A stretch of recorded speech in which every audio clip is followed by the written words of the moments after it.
డాక్టర్లు తప్పు చేస్తే రోగి ప్రాణాలకే ప్రమాదం. అదే ఇంజనీర్లు తప్పు చేస్తే వందల మంది జీవితాలే ప్రశ్నార్థకమైపోతాయి. అంత ప్రాముఖ్యత ఉన్న ఇంజనీర్లను తయారు చేసే కాలేజీలు కొత్త తరహా దందాకు తెరలేపాయి. పేరెంట్స్ వీక్నెస్ ని క్యాష్ చేసుకుంటూ నిబంధనలకు పాతరేస్తున్నాయి. లక్షలాది రూపాయలకు ఇంజనీరింగ్ సీట్లను అంగట్లో అమ్మకానికి పెట్టి బీటెక్ విద్యను అపహాస్యం చేస్తున్నాయి. తెలంగాణలో ఇంజనీరింగ్ కాలేజీలు వ్యాపారం మొదలుపెట్టాయి. కన్వీనర్ కోటా సీట్ల అడ్మిషన్ల కోసం కౌన్సిలింగ్ ఇంకా ప్రారంభం కాలేదు. బి కేటగిరీ సీట్ల భర్తీకి సంబంధించిన నోటిఫికేషన్ రానేలేదు. గైడ్ లైన్స్ పై ప్రభుత్వం ఇంకా నిర్ణయమే తీసుకోలేదు. కానీ అప్పుడే ఇంజనీరింగ్ కాలేజీలు బి కేటగిరీ సీట్ల దందా మొదలుపెట్టాయంటున్నాయి విద్యార్థి సంఘాలు. గతంలో కోర్టులు ఇచ్చిన ఉత్తర్వులు, ప్రభుత్వం విడుదల చేసే మార్గదర్శకాలలో ఉన్న లోపాలను ఆసరాగా చేసుకుని ప్రభుత్వ నిబంధనలు బేఖాతరు చేస్తూ తమ ఇష్టారీతిన వ్యవహరిస్తున్నాయి ఇంజనీరింగ్ కాలేజీలు. మార్గదర్శకాలను విస్మరిస్తూ యాజమాన్య కోటా సీట్లను బహిరంగంగా లక్షల్లో డొనేషన్ వసూలు చేస్తూ వ్యాపారం చేస్తున్నాయి. ప్రభుత్వ నిబంధనలు పాటిస్తున్నట్లు తూతూ మంత్రంగా పేపర్ ప్రకటనలిస్తూ తప్పుడు డాక్యుమెంట్లు ప్రభుత్వానికి సమర్పిస్తూ పేరెంట్స్ ఆతృతను ఆసరాగా చేసుకుని కాసులు దండుకుంటున్నాయి.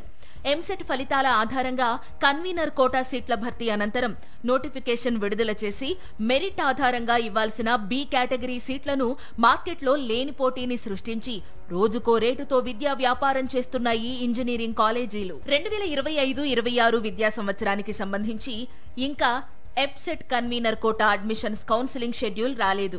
కన్వీనర్ కోటా అడ్మిషన్స్ ప్రక్రియ పూర్తయ్యాక బి కేటగిరీ సీట్ల భర్తీకి సంబంధించిన షెడ్యూల్ వస్తుంది.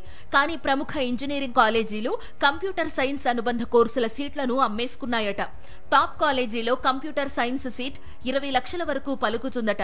ప్రభుత్వ నిబంధనలు ఉల్లంఘిస్తూ విద్యార్థుల జీవితాలతో చెలగాటమాడుతున్న కళాశాలల అక్రమ అడ్మిషన్స్ పై పూర్తి స్థాయిలో విచారణ జరిపించాలని విద్యార్థి సంఘాలు డిమాండ్ చేస్తున్నాయి. తెలంగాణ రాష్ట్రంలో యొక్క మెడికల్ విద్య కూడా ఆన్లైన్లో పెట్టడం జరుగుతుంది.